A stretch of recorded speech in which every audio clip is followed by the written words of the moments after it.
Hello, I'm Mike Hall, Executive Director of the Three Rangers Foundation. Our mission is to support the 75th Ranger Regiment's Ranger for Life initiative by providing expertise, experience, guidance, and vetted resources to current and veteran Rangers and their families. Central to our approach is our extensive mentorship program, leveraging a network of former Rangers to enhance opportunities and ensure Rangers and their families thrive in their post-military lives. These meaningful relationships allow both mentors and mentees to stay connected to the Ranger community and benefit from shared experiences and guidance. In addition to supporting Rangers, we are dedicated to assisting their spouses and families. Our personalized mentorship, our personalized Ranger mentors who are established in their desired industries or schools of choice, facilitating valuable connections. Also, through our extensive network of community partners, we offer a variety of resources designed to support the entire family, from education and scholarship opportunities to marriage and spiritual wellness resources. Now, I'd like to introduce you to Andrea Buford, a dedicated military spouse who will share valuable tips and resources tailored specifically for spouses. Her insights will provide practical advice to navigate the unique challenges and opportunities that come from being part of the Ranger family. Andrea, it's great to see you again. Thanks for all you do. Why don't you start off real quick and give us a little bit of your background, All which right. I know you want to share, and then let's hear your knowledge. All right. Very good. Thank you so much, Mike. I appreciate it. So, as far as my background, I'm married, obviously, to a, military retiree. Al was in the military for 20 years, and we were together in that military time for probably 7 or 8 years, I guess, of his service. So he has been retired over 20 years now. So what I'm able to talk with you about today kind of looks at like a far back look at our retirement from the military and some things that we wish that we had known back then. This program that Mike and the Three Rangers Foundation has put together really does provide some valuable information. I'm happy to be able to impart a little bit of that. Learning and knowledge that we have gained over the past 20 or so years. So the topic of my talk today, I call it "Don't Leave Money on the Table."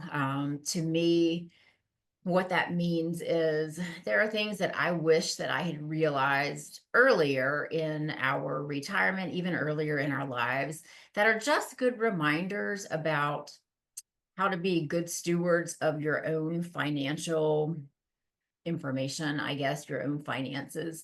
Um, so another way to put this, don't leave money on the table, is to say don't pay out more than you should. And there's lots of ways that you can capture or recapture some earnings that you have, by not leaving yourself out of the equation to do with your finances.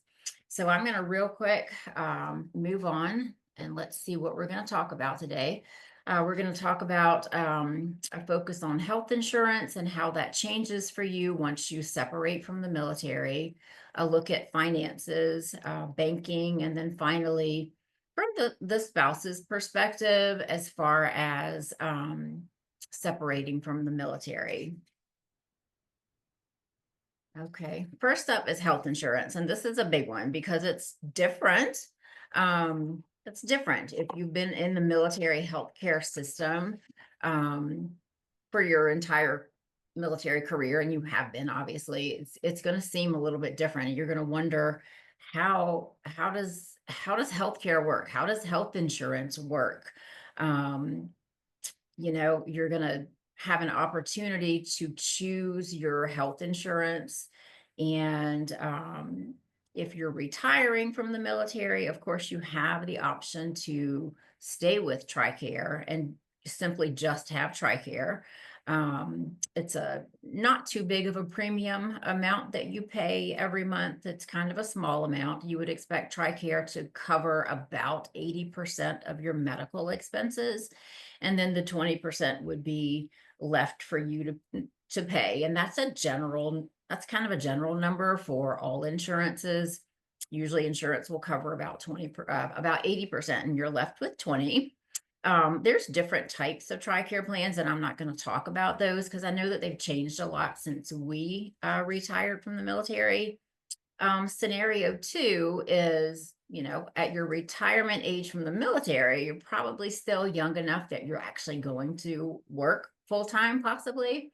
You could have the option of taking an employer-sponsored healthcare plan, which would be your primary insurance. Generally, that's something that you pay partially out of your paycheck, and then your company picks up the other part for you.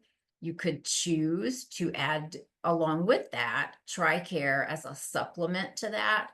And as I said, all insurances generally pay about 80%. So if that employer-sponsored healthcare pays 80% of your medical costs, you're left with the 20%, which is where if you choose to have TRICARE, which is pretty inexpensive, they would, in general, pick up that last 20% of any of your healthcare expenses. Where this comes into handy is if you've got medical conditions or you've got procedures that might be coming up. If you still have young children who regularly go to the doctor, regularly go to the ER, have medical issues, we have a lot of experience with that. We fell into this scenario two category as far as having a primary health insurance through his work. And then we did choose to get TRICARE as our secondary insurance. And it has saved us, honestly, thousands and thousands of dollars over the last 20 years. What you can expect with how insurance actually works, you'll choose your doctors based on, you want to try to stay what's called in-network with your insurance. That is an in-network provider. You will generally end up paying less out of pocket than you would with an out-of-network provider. That just gives you the maximum amount of coverage. Any doctor that you go to, when you show up at their window and check in, they're going to expect you to pay a copay amount. It's usually a standard amount, $25, $50. They're going to expect you to pay that at the time of your visit, unless you do have that secondary insurance, in which case they would generally waive that off until they filed insurances for you. Same thing for prescriptions. When you go to the pharmacy, the set amount would be paid, and then there should be a small copay left. And again, secondary insurance would generally pick up most of that. I always say, and I've had to really work very hard with my family, when you go to check into the doctor's office, don't automatically pay that what they tell you the copay is. You just need to remind them sometimes that you do have a secondary insurance, so that they don't force you to pay that copay at the visit. Same thing for a medical bill. You're always going to want to get your medical bills in the mail or now by email, and then go check them against an EOB, an explanation of benefit, to make sure that they're charging you the correct amount. So I've got an EOB here on the next page. This is a sample EOB. It's not me. I call this an unfortunate person who had to have a life flight, which was very expensive. But when you look down here at, this is a fairly standard explanation of benefits. It tells you how much the doctor billed. In this case, it was life flight ambulance.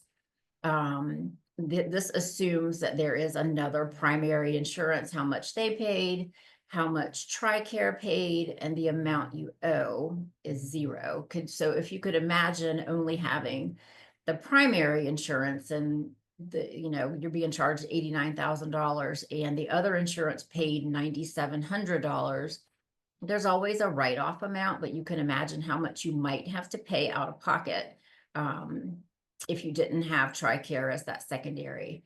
So this is always a good thing to look at. Generally this number is going to be zero, or with just one insurance it could be a bigger number, but you would want to check this number, the amount you owe, against any medical bill that you get. I like to keep that money in my pocket. It's important. I think it's important. I will say that I count the money that we have saved by me filing insurance and not paying out all that, I count that as part of my income. So that's just me. Okay, moving on. So that's the explanation of benefits. All right, so we're going to move into what happens next. So we're going to go into the next. I'm way ahead of myself. So you're getting ready to retire, you're getting ready to separate from the military. What you really need to do, so we're moving out of healthcare and into, now we're going just into general finance. You're going to need to know where you're headed. You need to know you're going to be leaving solid employment, making plans for the future. You're going to be moving to a new area, possibly. I always say that it's really important to track your income and expenses. I think it's very important to do that. There's lots of options for tracking income, expenses, and this is the only way that you're going to know how you're going to be able to get to where you want to go, is if you're tracking your finances. I happen to use Quicken. There's a lot out there, but I've been using Quicken for probably 25 years. There are other ones out there. There's Mint, there's Good Budget, YNAB. So there's some other free ones out there that you could use. Financial programs, they take a little bit of work to set up, but after you've done that, just a few minutes to update. I usually do it every day or at least every couple of days. And then you have a handle on how much money you have, how much you expect to have here in the next, in the future, 2 weeks, a month, whatever. And also how much you expect to spend once you get that budget down. Most of these programs will download transactions for you automatically. It'll categorize them for you. Basically, at any moment, you can just pull out a report telling you how much you spent on things like groceries, entertainment, shopping, utilities, how much you generally save every month, your income, the interest you've made on your accounts, for example. Again, I count that in my income. That's part of my salary. I count how much interest we've earned. That means that I'm handling our money the correct way. Even if you're on target for your budget, this can really help you. If you start doing this now, if you're 5 years out from separating from the military, 2 years out, you can use a tool like this to help you make a plan for when you do separate from the military, so that you'll know from your standard categories, how much, your standard gas, groceries, how much you always spend. It can kind of tell, it can lead you in the path of how much rent or mortgage you can afford to pay, how much income you need to make to keep your same standard of living or even make it better. Might help you decide where you're able to live, or even which job to take, how much basically you're hoping to or needing to make per month or annually. So really important tool. I strongly recommend using something like this if you don't already. This is a real quick screenshot from the Quicken website. This is not my information. And as I told you before, it's really easy to just pull a report to see what you have on hand, where your money is located, pulling things in from your credit card, categorizing them so you know where you're spending money or where you can cut some expenses if you really need to try to save a little bit. When I look at this, I see that this family has about $22,000 in checking accounts, which I probably wouldn't choose to leave that much money there, based on my upcoming slides, at how much interest these accounts earn versus a savings account.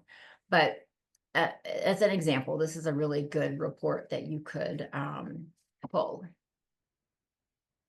All right, moving on. So banking tips. These are things that I had a sharp reminder of this a few years ago, because I had kind of gotten complacent about where we had our savings, and I was really not keeping money in a great place. In other words, I was keeping money in an account that really wasn't doing us any good. It really wasn't earning any interest. So I would say for several years, we lost a lot of money that we could have captured. And it's unfortunate, but every once in a while we need a reminder. So I'm here. I'm a huge proponent of, or a huge advocate, especially to young people. I've come across a lot of young people in my job, and they just don't have a good understanding of the banking system or where to put their money or why one place is better than another, based on their circumstance.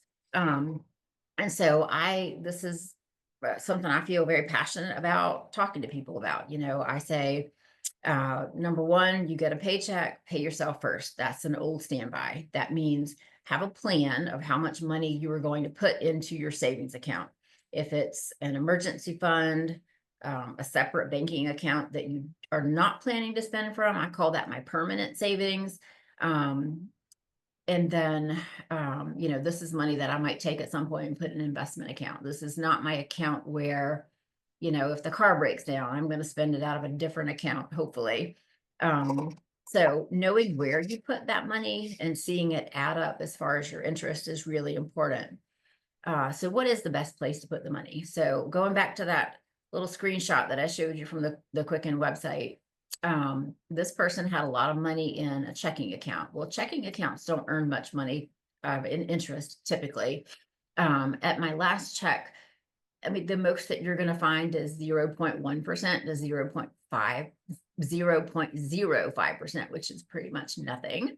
A lot of regular savings accounts, 0.1 to 0.01, again, a tenth of a percent of interest maximum, which is also not a lot of money compared to a premier performance savings account.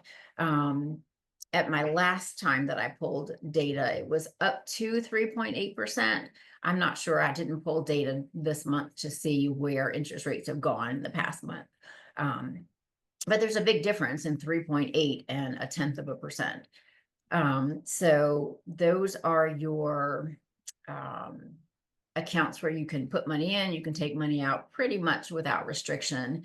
And then we have CD accounts, which are time-based accounts. You put money into this account and it stays there for a certain amount of time. The rate is based on the amount of time. Last time I pulled interest rates, they were 4.0 to 3.65. So you can do a little bit better with a CD than you can what I would call a performance savings account. And there is a newer type of account that I recently have come across from our financial planner. It's called a sweep account. Basically, the bank uses your money. It's not exactly a time account. It functions more like a regular savings account, but it has a higher coverage amount from the FDIC, meaning, for example, if the bank were to collapse, the FDIC insures your money. It does have a higher interest rate usually attached to this. And basically, as best I can really understand, the bank is utilizing your money, or it's taking your money and it is investing it in other banking platforms. It's not an investment account, but it does put the money into different accounts for you, and you earn a higher interest rate because of that. And then, of course, there are investment and brokerage accounts, which I will not go into. That's not my expertise. There is a financial planner available to help you with that. Okay. Hopefully, I'm not leaving anything out here. Here we go. So back to the cash type accounts. These are your checking accounts, your regular savings accounts, premier savings, and then that sweep account that we just talked about. So I did a little calculation here based on $10,000 invested in each of these accounts. This is just a graphic to show you the difference in the types of accounts and how much interest you would expect to earn based on those average interest rates that we're currently earning. So you can see that checking account earning 0.01% would earn $1 over the course of a year. Regular savings at a tenth of a percent would earn $10. Premier savings, $380. A sweep account a little bit higher at $400. There's a big difference in that $380 versus $1. Like $1, you can't buy much with that right now. So I think it's really important. My challenge to everybody that I talk to about this is go online and research your local banks. The banks that you prefer to bank with, look to see what their interest rates are on their various accounts. and compare one bank to another to another. You will find a bank that generally has a higher rate. The bank that I prefer is Capital One. So we've got Capital One in our area. We have PenFed in our area, which is usually a little bit less than interest rates are usually a little bit less than Capital One. So I don't recommend a bank. I know that some local banks do have higher interest rates. Maybe they don't have them all the time. Maybe they vary on occasion, but it's worth looking into your local bank to see what they're actually offering. The other thing that I do recommend doing if you have a favorite bank, and I do, um, just to look at banks occasionally roll out different banking programs. They will open a different type of banking account. And when they do that, sometimes there will be a higher interest rate attached to that, like they're phasing out one type of account and bringing in another type, and the interest rate is going to be a little bit higher. So I say shop within your favorite bank also to find those good rates. Read and research. As I said, I've not studied finance. I'm not a financial planner, but I do like to read. And so I tend to read up on banking rates, Federal Reserve. I look at JP Morgan, um, something else I'm not remembering at the moment. Just be invested in looking at what you are doing with your own money so that you can make informed decisions. There are savings calculators that I've linked one down here at the bottom on Bankrate that can help you compare. Like I've done a comparison over here, can help you compare so that you can actually see what the differences is from bank to bank. This I pulled a couple of years ago. I don't think it's off the PenFed website. I don't think it's there anymore. It just shows you a $10,000 initial deposit, recurring monthly deposit, $200 a month. And I think I did it over 2 years. And it actually compared Navy Federal, USAA, Bank of America, and Wells Fargo at their current interest rates.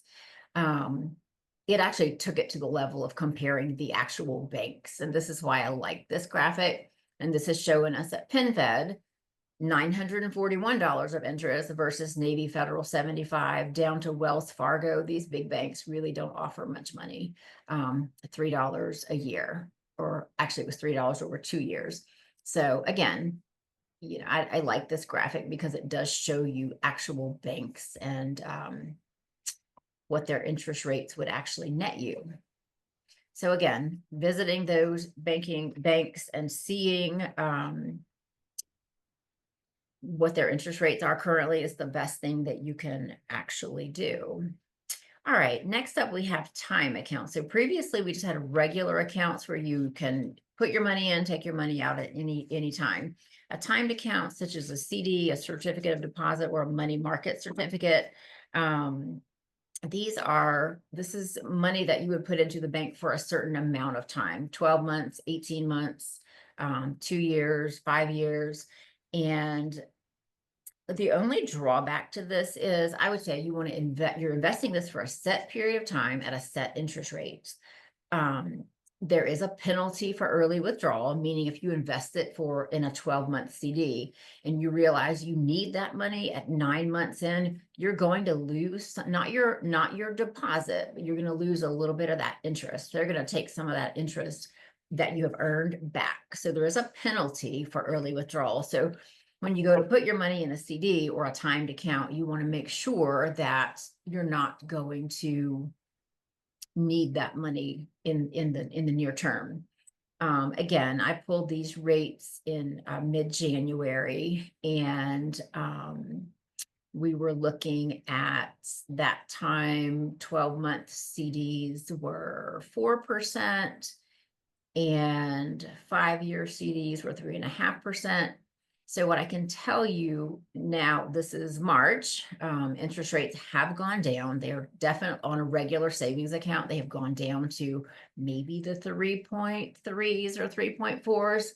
Had I in January invested in a 12-month CD, I would still be earning 4% interest.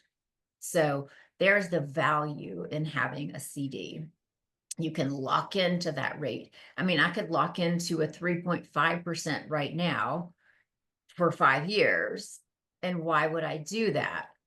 the reason that I would do that at this point is because the Federal Reserve is expected to make at least two more cuts in interest this year. So if I lock in my money at this higher interest rate, knowing that the regular um, mortgage rates are going to go down, which means savings interest rates go down, like I know that there are going to be some cuts, or I feel like I know that there are going to be cuts. This is why I would want to invest my money in a time account. So it's important to do that research, though, to make sure that you understand what you're getting into. I did lock that in a backwards way at one time, not too long ago. So I got out of it. I lost a little bit of interest, but honestly, the regular interest rates on regular savings account had gone up so much that I gained the money back. So I didn't truly lose anything. Okay, back to time accounts, CD laddering. So if you have a sum of money to invest, let's say you have some savings that you're not going to need, would it make sense to invest in a 12-month CD and then a 2-year CD and then a 5-year CD so that you're locking in today at higher interest rates, but they're coming due. Your CDs are coming due at variable rates. You're getting one coming due in 12 months in case you need the money, still have a high interest rate. You've got another one coming due a year after that. You have another one coming due at 5 years. So it's regularly coming back to you to reinvest. You're not taking your whole lump sum of money and putting it in at 5 years. You're letting it come back to you on a schedule. It's called CD laddering. I do recommend looking into that if you've got a little bit of extra cash. Cash on hand. So, the other place that I like to look for information for finance is Morningstar. That's the one that I wasn't actually remembering. So I think that's it kind of for the financial piece. Hoping I didn't move too quickly on that. I feel like it went pretty fast. So back to the focus on the spouse.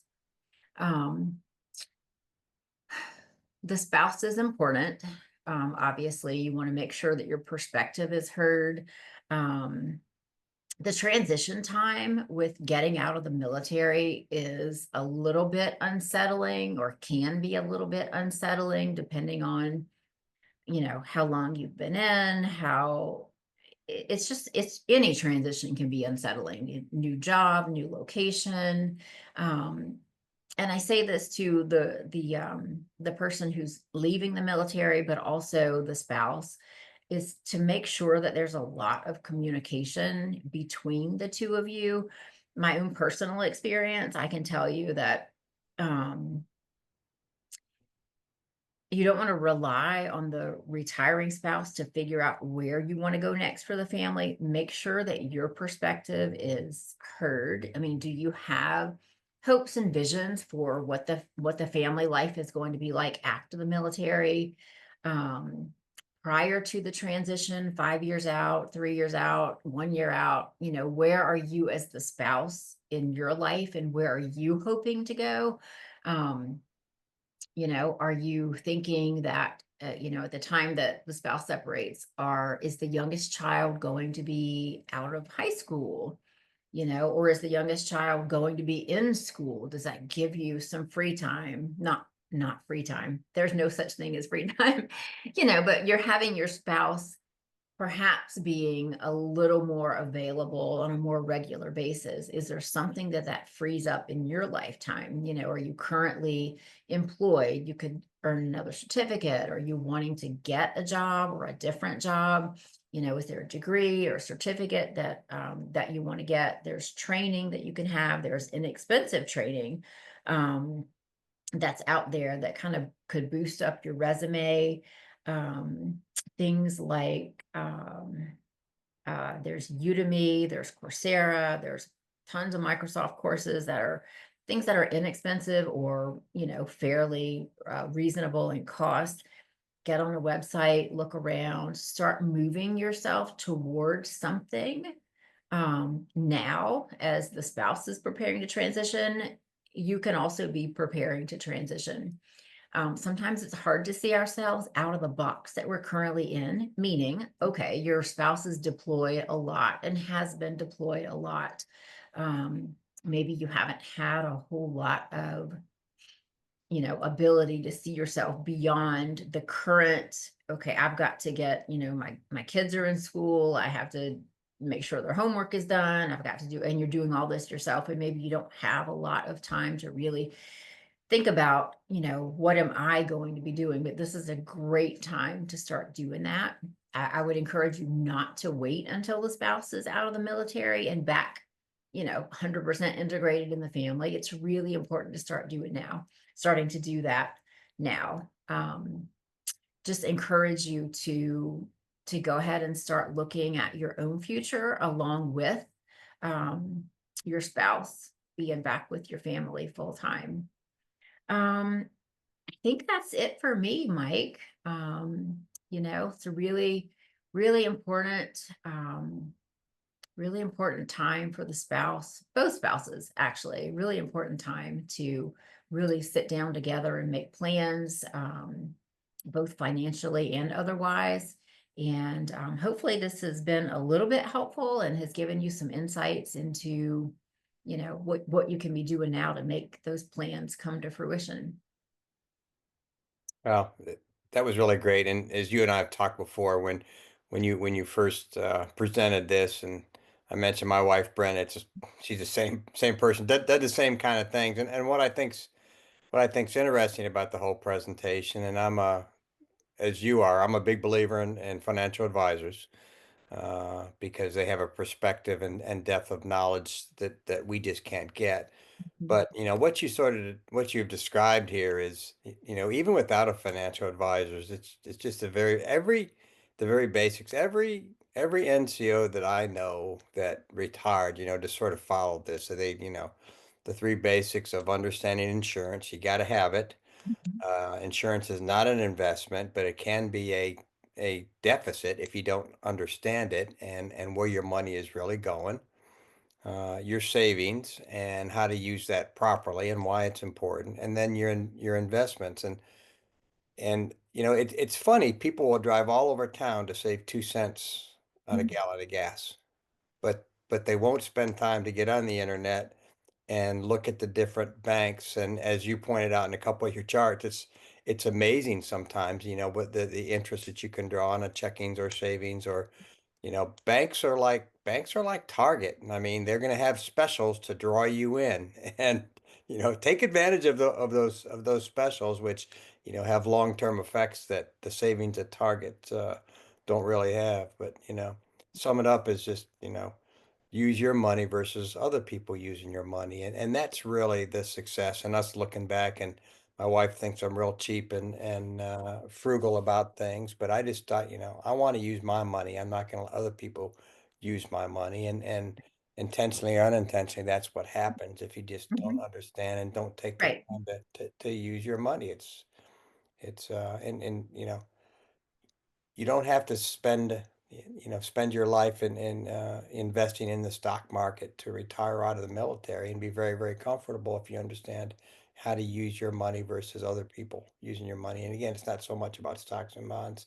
It's the very basics. And I think I think what a lot of military folks don't understand is when it does come time to get out of the military, your priorities really change.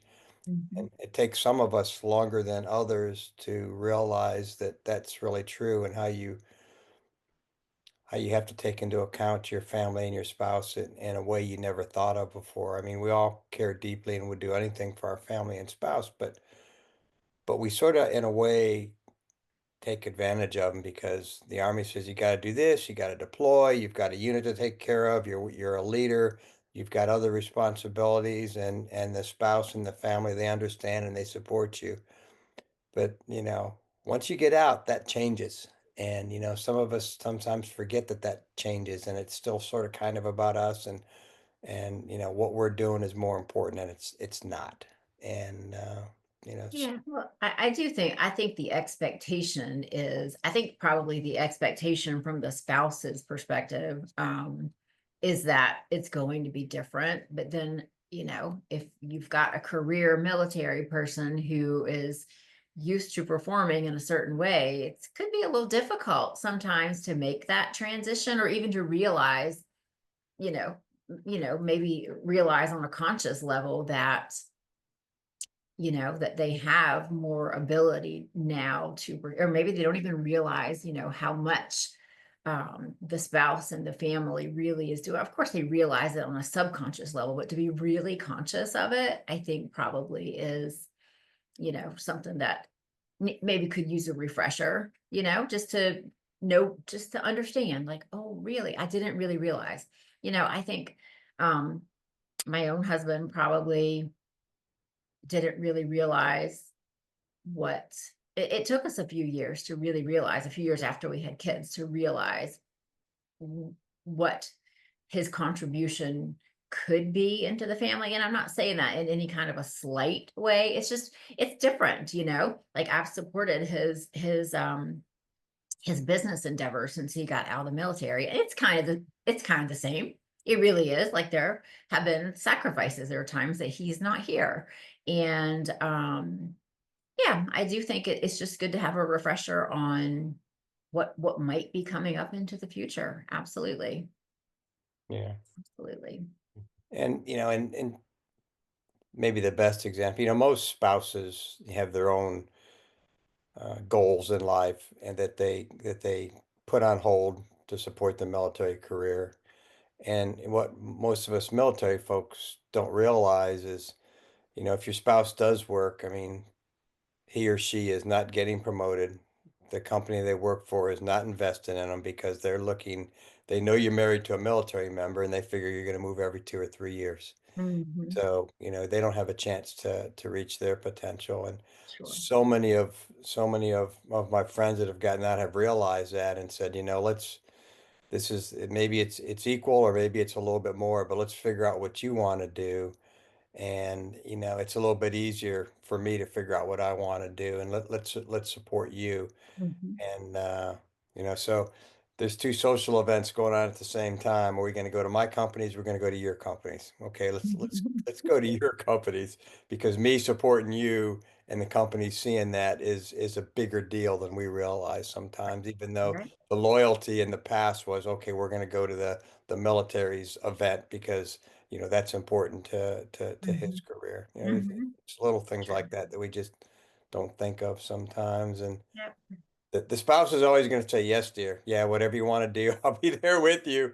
And then after you get out, sometimes it's said and sometimes it's not said. But yeah, it's certainly different. But yeah. Any other closing comments? Again, I wrote down a few more things that I got to look into. Okay. Oh, good. Very good. I just I hope that something that I've said is it resonates with somebody, and that they can glean a little bit of information and an aha moment. I think we all need those reminders on occasion. Even myself, I need a reminder not to be complacent about some of the things that we have going on in our lives. Just need a little reminder to look into some things. Just look into the finances, look into, my own self. Like, where am I going at this moment? With my job, my career, which, yeah, that's it. I really appreciate it, Mike. I really appreciate the opportunity to share a little bit of information about my own passions here. Very much appreciate the opportunity. Yep. And then you've done this several times for us and really appreciate it. And it's good seeing you last weekend. And we'll see you again very soon. Thank you I so hope very so. much. All right, good. Thank you so much, Mike. Bye bye. Bye.